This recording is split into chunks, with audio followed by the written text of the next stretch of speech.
Hello दोस्तों, स्वागत है आप सभी लोगों का राजस्थान एकेडमी पर। मैं प्रवीण सिंह आप सभी लोगों के साथ में इस वीडियो में बात करने वाला हूं सेकंड ग्रेड के अंदर जो ग्रेजुएशन का पोर्शन है और फर्स्ट ग्रेड के अंदर भी ग्रेजुएशन के पोर्शन में एब्स्ट्रैक्ट अलजेब्रा दे रखा है। क्या दे रखा है दोस्तों? एक टॉपिक दे रखा है एब्स्ट्रैक्ट अलजेब्रा। और एब्स्ट्रैक्ट अलजेब्रा के अंदर हमें पढ़ना होता है ग्रुप, नॉर्मल सब group, permutation group, quotient group, homomorphism groups है, आइसोमॉर्फिज्म थ्योरम्स है, केले एंड लेग्रांजेस थ्योरम है और ऑटोमॉर्फिज्म जो है ये पढ़ना होता है। अब हम आज इस वीडियो में तो बात करने वाले हैं ग्रुप और जो आपका सब ग्रुप क्या होता है, नॉर्मल ग्रुप क्या होता है, इन सभी के बारे में, और फिर एबेलियन ग्रुप, कम्यूटेटिव ग्रुप, ये सभी की बात करेंगे। अगर हम बात करें टोटल आपके ग्रेजुएशन के टॉपिक की तो 8 टॉपिक है। आपका फर्स्ट है एब्स्ट्रैक्ट अलजेब्रा, दूसरा है कैलकुलस यानी कलन, तीसरा है रियल एनालिसिस, चौथा है वेक्टर एनालिसिस, पांचवा पॉइंट है आपका डिफरेंशियल इक्वेशन और सिक्स्थ है स्टैटिक्स एंड डायनेमिक जो कि थोड़ा सा फिजिक्स से संबंधित है। आप देखेंगे तो लॉ ऑफ मोशन है, प्रोजेक्टाइल है, वेलोसिटी है, एक्सेलरेशन है, सिंपल लीनियर मोशन है जो एसएचएम जिसे कहते हैं, सिंपल हार्मोनिक मोशन वगैरह, ये सब इसके अंदर है। फिर आपका आ जाता है लीनियर प्रोग्रामिंग जिसे कहा जाता है LPP, लीनियर प्रोग्रामिंग प्रॉब्लम, और जिसके अंदर अलग अलग मेथड है, जैसे कि आपका ये सिंप्लेक्स मेथड है, असाइनमेंट प्रॉब्लम होती है, ट्रांसपोर्टेशन प्रॉब्लम होती है, कॉन्वेक्स सेट्स होता है और उसकी प्रॉपर्टीज़ कुछ होती है, ग्राफिकल मेथड होते हैं सॉल्यूशन निकालने के, ऑप्टिमाइजेशन मेथड होता है, ठीक है। फिर आपका 8th टॉपिक दे रखा है numerical analysis and difference equation. और numerical analysis and difference equation देखेंगे तो इसके अंदर हमें पढ़ना होता है न्यूटन के कुछ अलग अलग मेथड्स दे रखे हैं, कन्वर्जेंस क्या होता है, फिर आपका नॉन होमोजीनियस जो लीनियर डिफरेंस इक्वेशन होती है, कम्प्लीमेंट्री फंक्शन क्या होते हैं, उन सभी के बारे में, फर्स्ट और हाई ऑर्डर की जो होमोजीनियस लीनियर डिफरेंस इक्वेशन होती है, फिर रेगुलर फॉल्सी मेथड होते हैं, ये सब के बारे में हमें इस मेथड में मतलब इस टॉपिक में आपको पढ़ना होता है। अगर हम बात करें दोस्तों ग्रेजुएशन के टोटल कितने टॉपिक हैं? 8 टॉपिक है। और ये टॉपिक आठों के आठों कितने मार्क्स के हैं, क्या कोई बता सकता है? तो दोस्तों ये आपके देखिए 180 मार्क्स का तो होता है। क्या? अरे 180 मार्क्स का क्या होता है? आपके 11 एंड 12th वाला जो पोर्शन है वो। उसके बाद में आपके अगर ग्रेजुएशन के पोर्शन की बात की जाए तो ये केवल होता है 80 मार्क्स का। ये ग्रेजुएशन का जो टॉपिक है ये 80 मार्क्स का है। और ये कितने हो गए दोस्तों आपके? अरे ये कितने हो गए? 260। और आपका जो 40 मार्क्स का पॉइंट रहता है वो आपका रहता है पेडागोजी, और वो बीएड से रिलेटेड मतलब हमारा, ठीक है। तो अगर हम बात करें, अगर हमारे पास में दोस्तों ग्रेजुएशन का भी एक अच्छा वेटेज रहता है 80%, 80 मार्क्स मतलब, तो 80 मार्क्स को कवर करने के लिए हमें 8 टॉपिक पढ़ने हैं। और इसमें कुछ टॉपिक इतने इजी है जिन्हें आप इजीली कवर कर सकते हैं, जैसे कैलकुलस के टॉपिक इसके अंदर बहुत इजी दे रखे हैं, रियल एनालिसिस आप कर सकते हैं, वेक्टर कैलकुलस, वेक्टर एनालिसिस जिसे कह रहे हैं आप, वो भी इजी है, लीनियर प्रोग्रामिंग आपका इजी रहता है। फिर हम बात करेंगे डिफरेंशियल इक्वेशन में, तो ये थोड़ा सा टफ भी है और इजी भी कह सकते हैं, मॉडरेट लेवल का है। न्यूमेरिकल एनालिसिस में फिक्स मेथड्स है जिन्हें आप याद करके मतलब मेथड सीख करके आप कर सकते हैं, ठीक है। तो अब हम जो है 11-12 का पोर्शन भी कर ही रहे हैं, उसके अप्रॉक्स 51 वीडियोस आप लोगों के लिए अपलोड किए जा चुके हैं, ठीक है। अब मैं ग्रेजुएशन का पोर्शन भी स्टार्ट कर रहा हूं। ये एवरी संडे एक लॉन्ग वीडियो लाया जाएगा। अभी आज ये केवल एक शुरुआत है इसलिए, ठीक है। और उसी के साथ आप इन दोनों के साथ में आपकी प्रैक्टिस के लिए हमने मॉडल पेपर की वीडियोस भी अलग से लाए हैं, जिसके अंदर यूपी, पीजीटी, टीजीटी वगैरह जो है प्रिपेयर आपका करवाया जा रहा है। साथ ही साथ आप लोगों के लिए 11-12 में तो आप SR सैनी जी की बुक पढ़ लोगे, ठीक है, लेकिन अगर SR सैनी जी के अलावा हमें ग्रेजुएशन के पोर्शन के लिए भी ऑब्जेक्टिव क्वेश्चन चाहिए होते हैं, तो वो हम कहाँ से लगाएं? तो उसके लिए भी मैं आप लोगों को जो मॉडल पेपर ला रहा हूँ उसके अंदर आपका एब्स्ट्रैक्ट अलजेब्रा के भी सभी क्वेश्चंस जो है होंगे, तो आपको टेंशन नहीं लेना है, ठीक। मैं यही समझाना चाह रहा हूँ।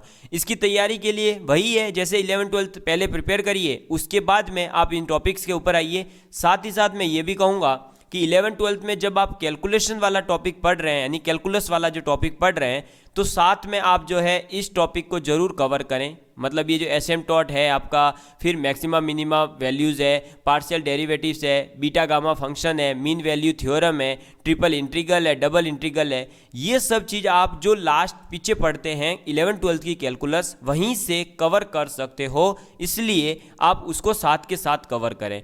साथ ही साथ जब आप लिमिट वगैरह पढ़ रहे हैं तो आप लिमिट पॉइंट पढ़ लीजिए, ओपन सेट क्लोज सेट पढ़ लीजिए, ये भी ग्रेजुएशन के टॉपिक्स जो है साथ के साथ कवर करिए। जब आप वेक्टर पढ़ रहे हैं तो वेक्टर एनालिसिस में ये आपका डिफरेंशिएशन ऑफ वेक्टर फंक्शन कैसे होता है, स्केलर वेरिएबल क्या होता है, ग्रेडियंट, डाइवर्जेंस और कर्ल आपके क्या होते हैं, वेक्टर आइडेंटिटीज़ क्या है, गॉस स्टोक्स थ्योरम और ग्रीन थ्योरम्स क्या है, ये साथ के साथ कवर कर लीजिए उन्हीं टॉपिक के, ताकि आपका बार बार आपका टाइम वेस्ट भी नहीं होगा और आप लोगों को जो है दोस्तों क्या हो जाएगा, एक तरह से वह साथ के साथ कंप्लीट हो जाएगा। लेकिन जैसे आप जो है अब स्टैटिक्स एंड डायनेमिक्स है तो ये एक फिजिक्स का पोर्शन है, तो इसको आपको अलग से टाइम देना ही पड़ेगा। डिफरेंशियल इक्वेशन है तो ये आप 11th-12th का जब पढ़ रहे हैं, first order, second order, degree क्या है, ऑर्डर कैसे निकलता है, तभी आप इस डिफरेंशियल इक्वेशन को भी साथ के साथ कंप्लीट कर दीजिए। इसीलिए मैं चाहता हूं कि आपका टॉपिक जो है साथ के साथ कवर हो, तो मैं वही करने जा रहा हूं। 11th-12th के भी टॉपिक चल रहे हैं, आपका ग्रेजुएशन का भी चल रहा है, आपको केवल ज़रूरत है तो नोट्स बनाने की। आप ज़रूर से ज़रूर दोस्तों नोट्स बनाइए, आप लोगों को बहुत ज़्यादा बेनिफिट होगा, इस बात की मैं आपको गारंटी देता हूँ। ठीक है, चलिए तो फिर आज का हमारा लेक्चर अब स्टार्ट करते हैं। तो आपको क्या करना है, नोट्स जरूर बनाने हैं, 8 टॉपिक है, 80 मार्क्स के हैं, तो उसी हिसाब से आपको प्रिपरेशन भी करनी है। और अगर आप लोग चाहते हैं कि मैं आप लोगों के लिए एक वीडियो लाऊं जिसके अंदर पिछले 2 से 3 साल के जो क्वेश्चन पेपर हो चुके हैं उसमें एनालिसिस करके बताऊं कि मैथ्स में सेकंड ग्रेड में इस टॉपिक से कितने क्वेश्चन आए, कितने ईयर में, टोटल मतलब आपका एक अप्रॉक्स रेशियो हम निकाल सकें कि कौन से टॉपिक से कितने क्वेश्चन आ रहे हैं। अगर हम जिसमें देखें तो 2018 में दोस्तों आपके एब्स्ट्रैक्ट अलजेब्रा से 3 से 4 क्वेश्चन जो है आए हैं, तो हम उन क्वेश्चंस को कर पाए, इसके लिए हमें क्या जरूरी होता है, एनालिसिस करना जरूरी होता है। ठीक है, तो आप जरूर कमेंट करिएगा, मैं आपको वीडियो प्रोवाइड करवा दूंगा। चलिए अब बात करेंगे हम आज ग्रुप थ्योरी की। किसकी बात करने जा रहे हैं दोस्तों, ग्रुप थ्योरी जो टॉपिक है उसकी बात करने जा रहे हैं, यानी समूह सिद्धांत की हम बात करने जा रहे हैं। अब ग्रुप थ्योरी क्या कहती है, ग्रुप थ्योरी पढ़ने से पहले, ग्रुप पढ़ने से पहले हम पढ़ेंगे उसके लिए जो बेसिक जानकारी हमारे पास होनी चाहिए उसके बारे में। सबसे पहले हमें पता हो कि एल्जेब्रिक सिस्टम या जो एल्जेब्रिक स्ट्रक्चर है वो होता क्या है।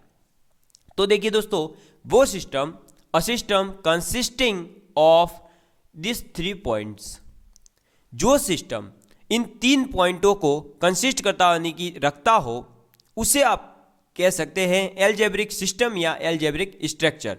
कौन कौन से 3 पॉइंट, तो पहला पॉइंट है a non void family of sets, यानी कि किसी भी प्रकार से खाली एम्प्टी सेट का एम्प्टी सेट की फैमिली नहीं होनी चाहिए। नॉन वॉइड यानी कि खाली सेट नहीं होने चाहिए आपके, ऐसे सेट जिनके पास में कुछ न कुछ क्या हो दोस्तों, उसके पास में, अरे उसके पास में नंबर हो, सिस्टम, उसके पास में कुछ आपकी मतलब एक तरह से हम ये कह सकते हैं कि खाली नहीं होना चाहिए। समूह के पास में, समुच्चय के पास में कुछ न कुछ अंक होना चाहिए, कुछ नंबर होने चाहिए, कुछ न कुछ उसके अंदर आना चाहिए, कहने का मतलब। ठीक है, a set of binary composition defined on this set.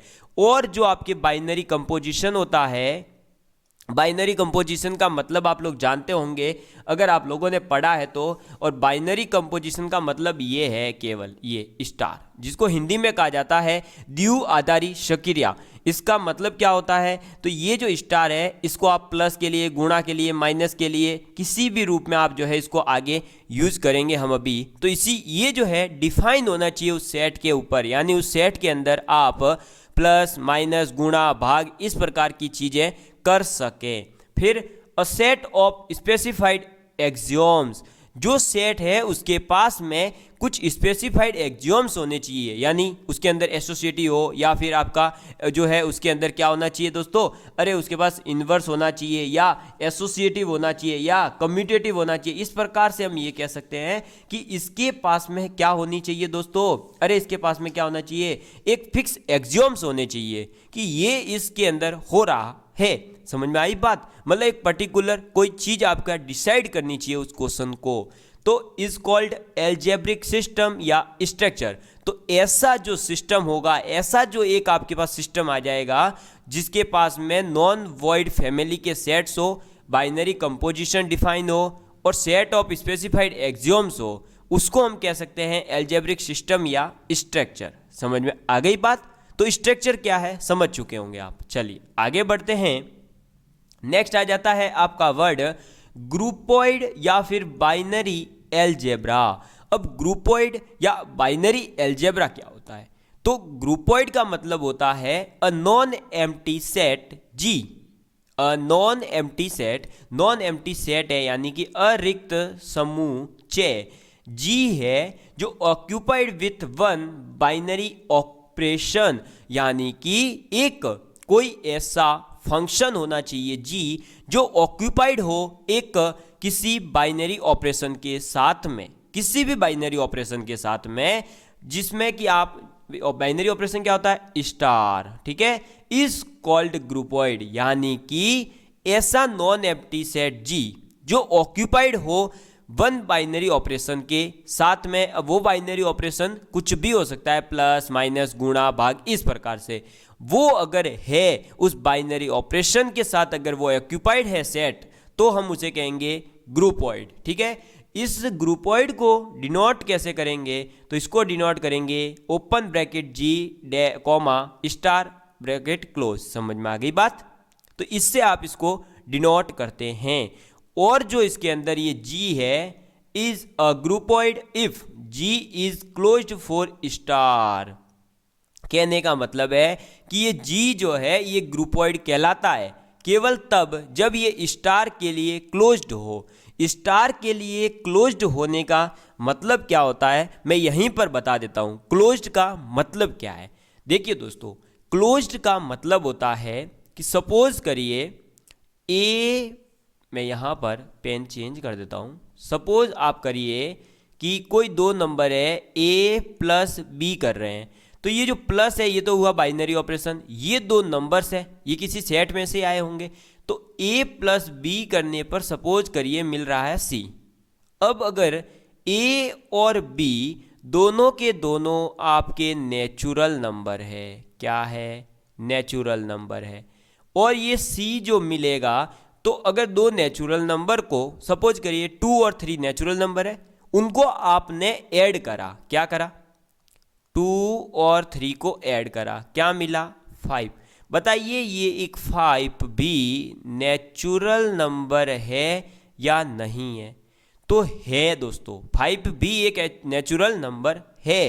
तो इस प्रकार से क्या हुआ कि आप किसी भी दो मतलब सेट के अंदर से आपने दो संख्याएं कोई भी उठा ली, मैंने ए और बी। अब सेट मान लीजिए मैंने नेचुरल नंबर का लिया, तो नेचुरल नंबर के सेट में से मैंने ए और बी को उठाया, उन दो को ऐड किया यानी उनके ऊपर बाइनरी ऑपरेशन को लगाया, ठीक है, प्लस वाला बाइनरी ऑपरेशन, तब मुझे मिला 5। और वो 5 भी किस में बिलोंग करता है? नेचुरल नंबर में।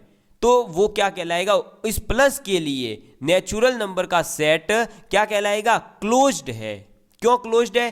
क्योंकि आपने प्लस करा तब जो नंबर मिला वो नंबर भी वापस नेचुरल नंबर में ही मिला।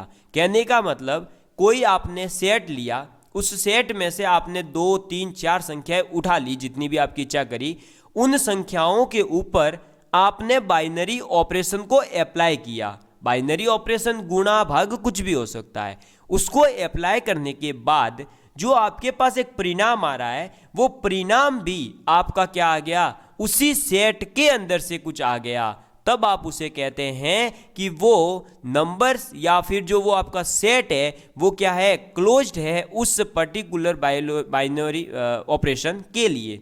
ठीक है, जैसे कि आप n नेचुरल नंबर का लेंगे तो वो प्लस के लिए जो है क्या कहलाता है? क्लोज्ड होता है। मैंने बता दिया नेचुरल नंबर का प्लस करके। ऐसे ही कोई भी इंटीजर नंबर हो वो माइनस के लिए आपका क्लोज्ड होता है। कैसे सर समझाइए? तो ये था n प्लस के लिए। दूसरा इंटीजर के लिए अगर मैं समझाऊं, इंटीजर सपोज करिए मैंने लिया 1 एंड 2, ठीक है।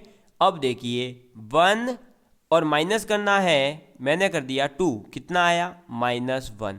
बताइए 1 और 2 दोनों के दोनों इंटीजर है? हाँ। क्या -1 भी इंटीजर है? हाँ। तो ये इस प्रकार से क्या हो गया, z जो है माइनस के लिए क्या हुआ, क्लोज्ड हुआ।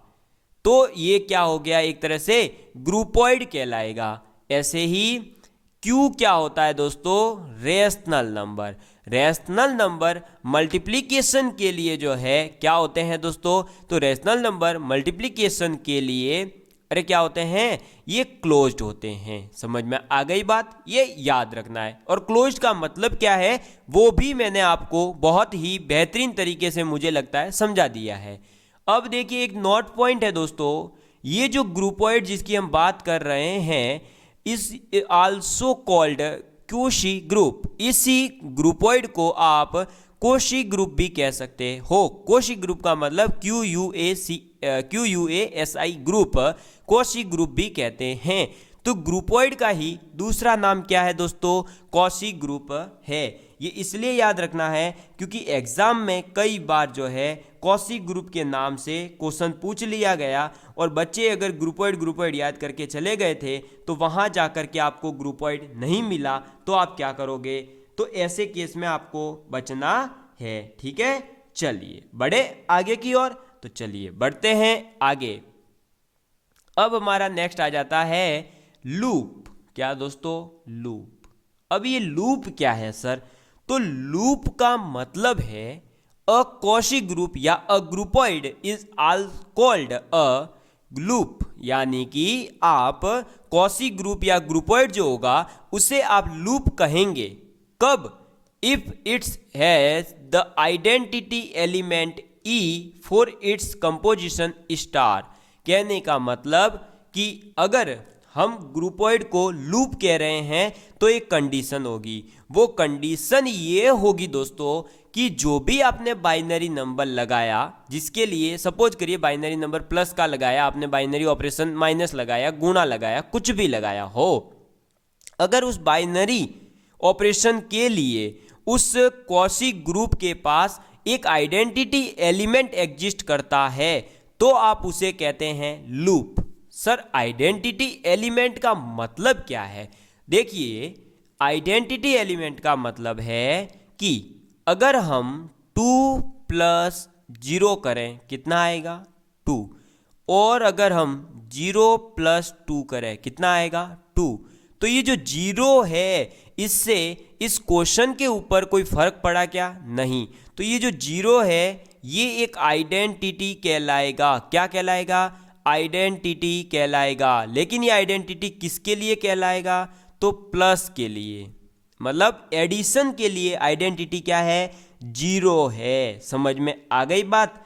ऐसे ही अगर हमें पूछ लिया जाए 2 × 1 कितना आएगा 2, और 1 × 2 भी कितना आएगा 2।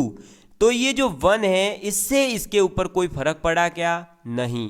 तो ये जो 1 है आपका ये क्या कहलाएगा, आइडेंटिटी कहलाएगा। लेकिन ये आइडेंटिटी किसके लिए है, तो ये आइडेंटिटी है मल्टीप्लिकेशन के लिए। ये किसके लिए थी आइडेंटिटी, 0+ के लिए यानी एडिशन के लिए। और आपका ये मल्टीप्लिकेशन के लिए आइडेंटिटी क्या है 1। तो अगर ऐसे ही ग्रुपॉइड के पास में कोई भी आइडेंटिटी एलिमेंट हो सकता है, वो अगर एग्जिस्ट करे तो हम कहते हैं उसको लूप। समझ में आ गई बात। तो a Cauchy group G* is called a loop, उसको आप लूप कहेंगे। कब, जब ग्रुपॉइड के पास में आइडेंटिटी एलिमेंट कोई भी ई इसने नाम दिया है तो ई आइडेंटिटी एलिमेंट एग्जिस्ट करता हो। ठीक है, समझ में आ गई दोस्तों बात, क्लियर एकदम। चलिए नेक्स्ट आ जाता है आपका सेमी ग्रुप। क्या, सेमी ग्रुप। अभी तो हम ग्रुप पे नहीं पहुंचे हैं, अभी तो ग्रुप थ्योरी स्टार्ट नहीं हुई, अभी तो बेसिक चीजें चल रही है।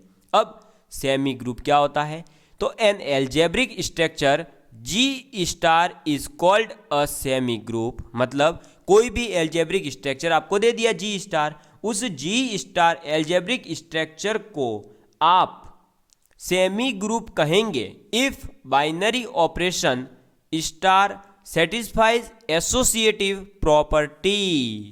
समझ में आई बात। यानी कि आप जो है सेमी ग्रुप ऐसे स्ट्रक्चर को कहेंगे जो स्ट्रक्चर एसोसिएटिव प्रॉपर्टी को सेटिस्फाई करे। अब जो एसोसिएटिव प्रॉपर्टी है, एसोसिएटिव प्रॉपर्टी, या फिर आप एसोसिएटिव प्रॉपर्टी को हिंदी में कहेंगे सहचारी सक्रिया। तो सहचारी सक्रिया जो है या एसोसिएटिव प्रॉपर्टी जो है वो क्या कहती है? वो ये कहती है, इसका नाम दिया है हमने G1, और ये कहती है कि A star B star C equal to A star B star C। कहने का मतलब है, अगर हम देखिए यहाँ से इसको हटा देते हैं अभी, तो ये कह रही है एसोसिएटिव प्रॉपर्टी, देखिए क्या कह रही है, इधर बनाते हैं अभी हम। देखो ये कह रही है कि अगर हम 1 × 2 करें या और × 3, या फिर हम 1 × 2 × 3 करें, इधर से भी क्या आएगा 1 2 2 3 जा 6, इधर से भी आएगा 6। यानी ये जो है गुणा यानी कि मल्टीप्लिकेशन जो है, यानी स्टार क्या हो गया यहाँ मल्टीप्लिकेशन, तो मल्टीप्लिकेशन जो है वो आपका एसोसिएटिव प्रॉपर्टी को सेटिस्फाई करता है। समझ में आ गई बात? तो आपका जो भी फंक्शन जो भी आपको एल्जेब्रिक स्ट्रक्चर दे रखा, अगर उसके अंदर किसका साइन दे रखा है, उसके ऊपर बाइनरी ऑपरेशन जो दे रखा है वो सपोज करिए मल्टीप्लिकेशन है, तो वो एसोसिएटिव प्रॉपर्टी को सेटिस्फाई करेगा, और इस प्रकार फिर वो एल्जेब्रिक स्ट्रक्चर क्या बन जाएगा, सेमी ग्रुप। ठीक है, एसोसिएटिव प्रॉपर्टी मल्टीप्लिकेशन ने तो सेटिस्फाई कर ली, लेकिन अगर हम इसी प्रॉपर्टी को माइनस पर लगाए, यानी कि 1 - 2 - 3 इक्वल टू में 1 - 2 - 3, क्या एक ही आ रहा है? देखो इधर 1 - 2 माइनस का 1, -1 और -3 इधर आया -4, जबकि इधर कितना आ रहा है? देखो 1 - 2 - 3 -1 -1 +1 यानी 2। क्या ये दोनों इक्वल है? नहीं। तो माइनस के ऊपर आपका यानी जो माइनस आपका बाइनरी ऑपरेशन है उसके ऊपर क्या एसोसिएटिव प्रॉपर्टी वैलिड है? नहीं। तो फिर अगर आपको कोई भी G माइनस देगा तो आप समझ जाएंगे कि ये जो G है ये सेमी ग्रुप तो नहीं है। ठीक है, तो सेमी ग्रुप होने के लिए क्या कंडीशन है? सेमी ग्रुप होने के लिए कंडीशन है कि वो किसको सेटिस्फाई करे? एसोसिएटिव प्रॉपर्टी को, जिसका नाम हमने दिया है G1। ठीक है, ये G1। समझ में आ गई बात? क्लियर एकदम? ठीक है, चलिए अब बढ़ते हैं आगे। नेक्स्ट इसका एक एग्जाम्पल दिया है हमने कि द एल्जेब्रिक स्ट्रक्चर मान लीजिए n+ है, तो प्लस वाला भी दिखाया ना पीछे मैंने, अरे ये देखो प्लस वाला दिखाया, तो सॉरी अच्छा गुणा वाला ही दिखा लो, प्लस वाला भी देख लो भाई। तो 1 + 2 + 3 इक्वल टू 1 + 2 + 3, ये दोनों इधर भी 6 देंगे, ये भी इधर भी 6 देगा, यानी प्लस के लिए भी आप जो है एसोसिएटिव प्रॉपर्टी वैलिड है, गुणा के लिए भी है लेकिन माइनस के लिए नहीं है।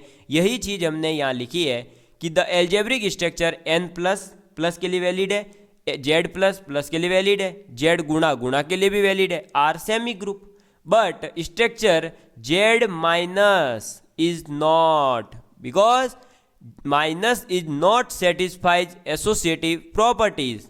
आपने ये एग्जाम्पल भी देख लिया है। ठीक है, चलिए आगे बढ़ते हैं। तो ये हमारा था एक एग्जाम्पल। अब है नेक्स्ट आपका मोनोइड। क्या? मोनोइड।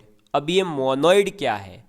तो मोनोइड जो है ये एक सेमी ग्रुप का ही भाग है, लेकिन मोनोइड उसको कहते हैं जिस सेमी ग्रुप के पास में आइडेंटिटी एलिमेंट है, उसको आप कहोगे, ऐसे जी को आप क्या कहोगे? मोनोइड कहोगे। ठीक है, तो ऐसा सेमी ग्रुप जिसके पास में आइडेंटिटी एलिमेंट एग्जिस्ट करता हो उसको आप मोनोइड कहते हो। और उसका एग्जांपल ये रहा। तो सेमी ग्रुप ये जैसे n+ है, n+ के लिए आइडेंटिटी एलिमेंट एग्जिस्ट करता है क्या? n+ के लिए नहीं करता। देखो प्लस के लिए करता है 0, लेकिन n+ दे रखा है इसलिए नहीं कर रहा। n+ का मतलब क्या है? तो सर n+ का मतलब है कोई भी 2 नेचुरल नंबर।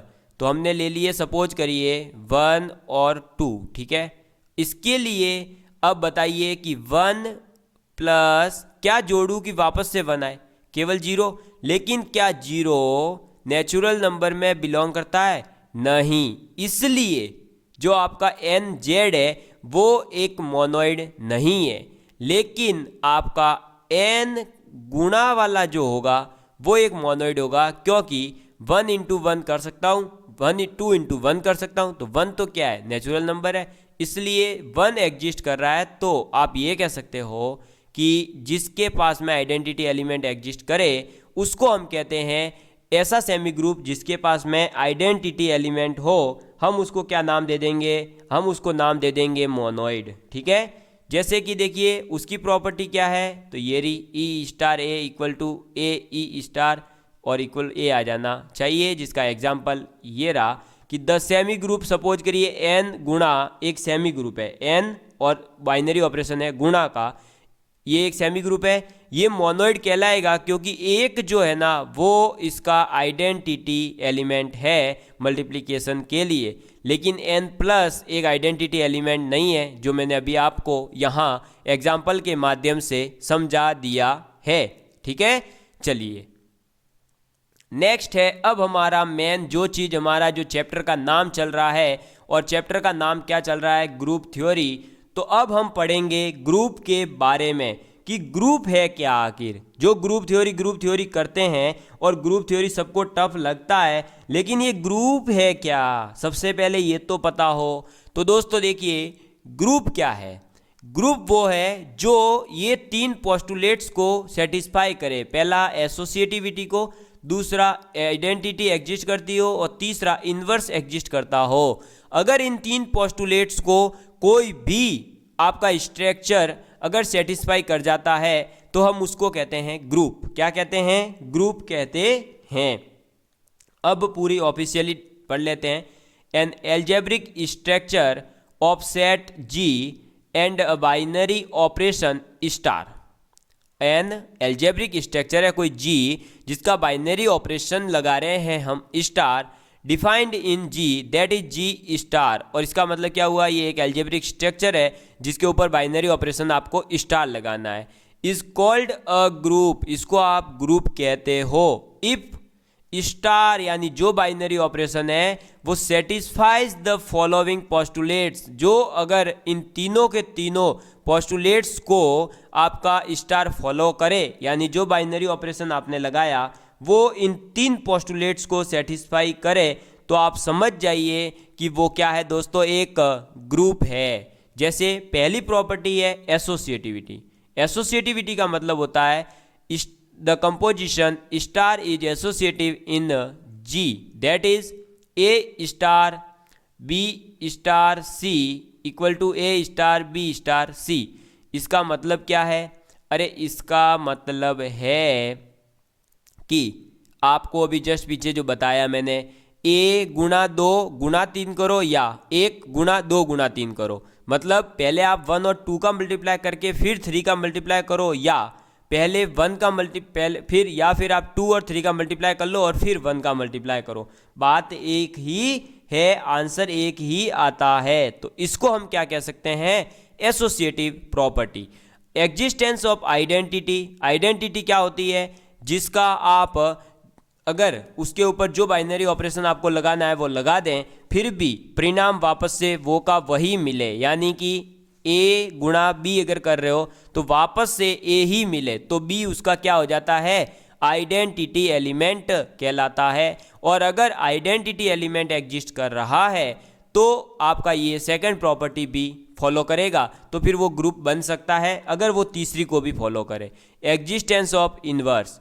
इन्वर्स का मतलब है अगर आपका एक अगर ग्रुप में आ रहा है तो उसका 1/2 भी एग्जिस्ट करता हो उस सेट के अंदर। समझ में आई बात?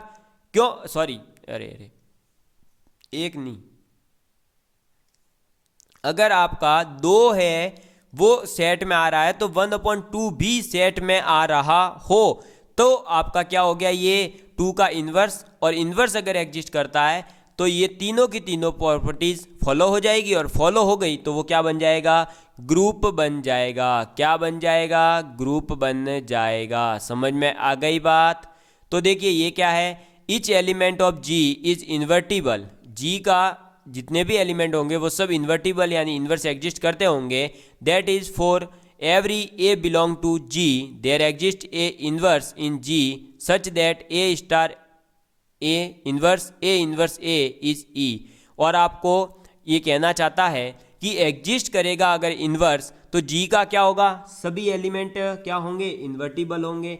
और अगर इन्वर्टिबल है तो एक प्रॉपर्टी आपको याद रखनी है कि ए स्टार ए इन्वर्स अगर इन दोनों का मल्टीप्लाई किया जाए, मतलब इन्वर्स और जो जिसका आपने इन्वर्स निकाला उन दोनों का मल्टीप्लाई कर दिया जाए तो आपको एक आइडेंटिटी ई मिलता है। समझ में आ गई बात? क्या मिलता है? आइडेंटिटी ई मिलता है, मतलब आइडेंटिटी एलिमेंट मिलेगा। तो तीन प्रॉपर्टीज ग्रुप कौन सी फॉलो करेगा? Associativity, existence of identity, existence of inverse. अगर इन तीन चीज को फॉलो करेगा तो आपका ग्रुप कहलाएगा। कोई भी बाइनरी जो कोई भी एल्जेब्रिक स्ट्रक्चर। समझ गए? कौन कौन सी तीन है? एसोसिएटिविटी, एग्जिस्टेंस ऑफ आइडेंटिटी और एग्जिस्टेंस ऑफ इन्वर्स। अब इसके बारे में हम एक एग्जाम्पल लेंगे, लेकिन पहले एक नोट पॉइंट पढ़ लें आप। और नोट पॉइंट ये है कि ग्रुप जी स्टार जो है is a monoid in which each of its element is invertible. तो ग्रुप है वो एक तरह से मोनोइड ही है। क्या है? मोनोइड ही है, लेकिन ऐसा मोनोइड जिसका प्रत्येक एलिमेंट यानी प्रत्येक अवयव, प्रत्येक तत्व क्या हो दोस्तों? इन्वर्टिबल यानी इन्वर्स के लिए एप्लीकेबल हो। तो आप ये कह सकते हैं कि ग्रुप एक मोनोइड ही है, लेकिन मोनोइड के पास एक स्पेशल प्रॉपर्टी ये होनी चाहिए उस टाइम पे कि वो उसका प्रत्येक एलिमेंट इन्वर्टिबल हो। ठीक है, चलिए अब ये हो गया ग्रुप की डेफिनेशन। अब आता है एबेलियन ग्रुप या फिर हम जिसे कहते हैं कम्यूटेटिव ग्रुप।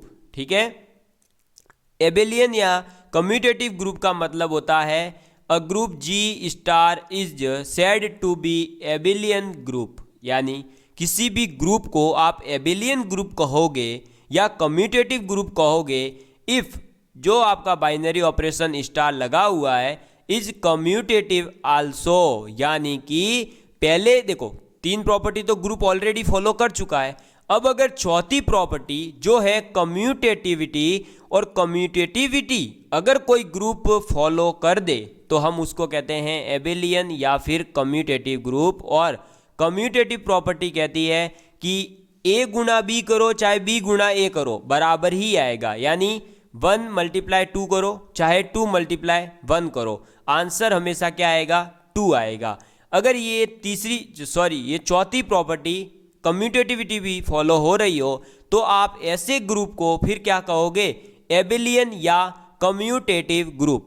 ठीक है, अभी तक मुझे पता है आपका दिमाग चकराने लग गया होगा। तो चकराना तो है नहीं, क्योंकि हम क्या है, चक्कर वाले हैं नहीं। पहली बात तो ये। अब चकरा आ रही हो तो थोड़ा सा धीरज रखो, थोड़ा सा, सब चीज अभी आहिस्ता आहिस्ता समझा दी जाएगी, केवल थोड़ा सा वक्त दीजिए। ठीक है, आप एक मोटिवेशनल कोट सुन लीजिए। माना कि तेरे लक्ष्य की दौड़ में, माना कि तेरे लक्ष्य की दौड़ में लोग 1000 है पर पा लेगा तू लक्ष्य को अगर तुझे तेरे सपने से प्यार है। हौसला बना ही लिया ऊंची उड़ान का, हौसला बना ही लिया ऊंची उड़ान का, तो कद नापना बेकार है आसमान का, तो कद नापना बेकार है आसमान का। तो उसी प्रकार से अगर आप लोगों ने सोच लिया है कि मुझे 2nd grade 1st grade maths का टीचर बन के रहना है, मुझे IIT JEM या नेट क्वालिफाई करके रहना है मैथ्स में, तो फिर मैं UP PGT TGT जो भी एग्ज़ाम क्वालिफाई करना है मुझे करना ही है। तो फिर मैं ये क्यों सोचूं कि ग्रुप थ्योरी समझ नहीं आ रहा है। और टेंशन नहीं लेना, जितना अभी तक पढ़ा उस पूरे के पूरे को मैं एक फ्लो चार्ट के अंदर लेकर आ रहा हूँ, जहाँ से आपका हर प्रकार का जो भी अभी तक पढ़ा वो सब कवर हो जाएगा एक ही इस ग्राफ के अंदर। वो है आपका ये देखिए, इसको पूरा ध्यान से देखिए। ये वही चेहरा है जिसने अभी तक आपका जो है पूरा का पूरा जीना हराम कर रखा था। देखिए दोस्तों, पहली प्रॉपर्टी है G1 एसोसिएटिविटी। अगर कोई भी एल्जेब्रिक स्ट्रक्चर केवल और केवल एसोसिएटिविटी को फॉलो करे तो आप उसको कहते हैं सेमी ग्रुप। ठीक है, क्या कहते हैं? सेमी ग्रुप कहते हैं। लेकिन अगर कोई आपका एल्जेब्रिक स्ट्रक्चर, वो फंक्शन निकल रहा है क्योंकि हम लिमिट टॉपिक पढ़ रहे थे अभी पहले, लेकिन अब हम आ गए हैं ग्रुप थ्योरी पे, इसलिए तो आपका सेकेंड प्रॉपर्टी है एग्जिस्टेंस ऑफ आइडेंटिटी। अगर देखो एसोसिएटिविटी, ये इसका रूल ये है कि पहले के लिए पहला, लेकिन दूसरे के लिए दोनों, तीसरे के लिए तीनों प्रॉपर्टी, चौथे के लिए चारों प्रॉपर्टी, ऐसे चलेगा। तो पहले एसोसिएटिविटी अगर फॉलो कर रहा है तो वो स्ट्रक्चर क्या कहलाता है? Semi group. लेकिन अगर आपका कोई भी एल्जेब्रिक स्ट्रक्चर एसोसिएटिविटी के साथ साथ आइडेंटिटी भी एग्जिस्ट करता हो तो आप उसको कहोगे मोनोइड। क्या कहोगे? मोनोइड। और अगर कोई एल्जेब्रिक स्ट्रक्चर आपका एसोसिएटिविटी भी फॉलो कर रहा है, उसका आइडेंटिटी भी एग्जिस्ट कर रहा है और इन्वर्स भी एग्जिस्ट करे तो आप उसको कहते हैं ग्रुप। क्या कहते हैं? ग्रुप। और अगर ऐसे ही कोई भी एल्जेब्रिक स्ट्रक्चर आपका जो है एसोसिएटिविटी भी फॉलो कर रहा था, फिर आइडेंटिटी भी एग्जिस्ट कर रही थी, फिर इन्वर्स भी एग्जिस्ट करने लग गया और लास्ट में उसने कम्यूटेटिविटी भी अगर एग्जिस्ट करे, कम्यूटेटिविटी प्रॉपर्टी भी फॉलो करे, तो आप ऐसे एल्जेब्रिक स्ट्रक्चर को क्या कहोगे? एबेलियन ग्रुप या कम्यूटेटिव ग्रुप कहोगे। ठीक है, अब आपके दिमाग में आ रहा होगा एसोसिएटिविटी सर यहाँ लिखवाई दी होती तो एक बार रिवाइज हो जाता, तो मैं लिखवा देता हूँ ना। एसोसिएटिविटी का मतलब होता है ए स्टार बी, एक मिनट, ए स्टार बी स्टार सी बराबर ए स्टार बी स्टार सी, यानी कि ए का गुणा बी गुणा सी से करो, चाहे ए बी का गुणा करके फिर सी से करो, आपका आंसर बराबर आना चाहिए। ये प्रॉपर्टी कहलाती है एसोसिएटिविटी। ठीक, आइडेंटिटी का मतलब क्या होता है? आइडेंटिटी का मतलब होता है ए स्टार ई करें चाहे ई स्टार ए करें, हमेशा क्या आना चाहिए? ए आना चाहिए। ठीक, और अगर इन्वर्स एग्जिस्ट कर रहा है तो ए स्टार ए इन्वर्स करने पर या ए इन्वर्स स्टार ए करने पर आपको ई मिलना चाहिए, यानी आइडेंटिटी मिलना चाहिए। और आपका कम्यूटेटिव का मतलब क्या होता है? ए स्टार बी करें चाहे बी स्टार ए करें, क्या होगा? ये कम्यूटेटिव कहलाएगा। तो प्रॉपर्टीज कौन कौन सी हो गई देख लीजिए आप। प्रॉपर्टी एक है कम्यूटेटिविटी, जो कहती है ए गुणा बी करो चाहे बी गुणा ए करो, इन्वर्स एग्जिस्ट करता है यानी कि ए स्टार ए इन्वर्स और ए इन्वर्स या ए मल्टीप्लाई करें आपका ई ही आएगा। आइडेंटिटी एग्जिस्ट करती है मतलब ऐसा एलिमेंट जिसका मल्टीप्लाई करने पर वापस से वो ही मिल जाए। एसोसिएटिविटी कहती है कि आप ए का मल्टीप्लाई बी गुणा सी से करो चाहे ए बी का गुणा सी से करो, आखिर में आंसर एक ही आएगा। तो आपका ये क्लियर हो चुका होगा। एक बार हम पुनः रिवाइज करेंगे। सेमी ग्रुप किसको कहेंगे? जो केवल एसोसिएटिविटी को फॉलो करेगा। मोनोइड किसको कहेंगे? जो एसोसिएटिविटी और साथ ही साथ आइडेंटिटी भी उसकी एग्जिस्ट करती है तो मोनोइड बन जाता है। साथ ही साथ अगर एसोसिएटिविटी भी हो, आइडेंटिटी भी हो, इन्वर्स भी एग्जिस्ट करे तो वो बन जाता है ग्रुप। और अगर कोई एल्जेब्रिक स्ट्रक्चर एसोसिएटिविटी भी रखता है, आइडेंटिटी भी है और इन्वर्स भी रखता है तो ग्रुप बन जाता है ग्रुप।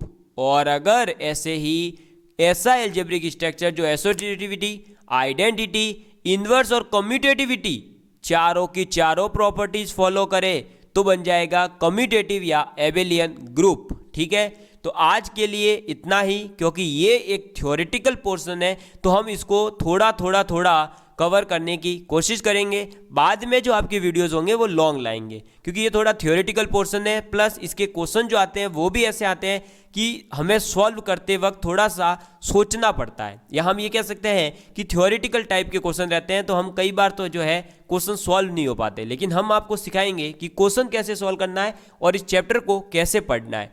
आज जितना बताया इसको आप अपने कॉपी में प्रॉपर तरीके से, जैसे मैंने पूरा रंगीन करके आपके सामने लाया, वैसे ही आप अपनी कॉपी में रंगीन तरीके से इसको रंगीन बना करके आप रंगीन होकर के इसको लिखिएगा।